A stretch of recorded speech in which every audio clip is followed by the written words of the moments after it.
مرحبا بكم اخواتنا واحبابنا محبي قناة هيفا تيفي. كالعادة يوم جديد وفيديو جديد. راح نتعرفوا اليوم على لاعب جزائري من خيرة الشباب، ولد في 23 سبتمبر سنة 1999 بمدينة بشار جنوب الجزائر. يبلغ طول هذا اللاعب 1 متر فاصل 76 سنتيم.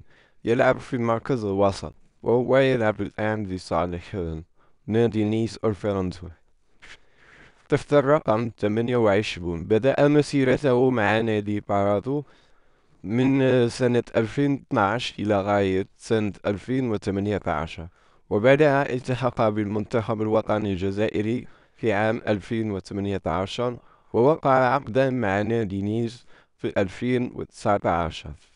من أهم الإنجازات في مسيرته الكروية أن فاز مع المنتخب الجزائري بكأس إفريقيا في سنة 2019، وهو من عشاق سيارة بورش.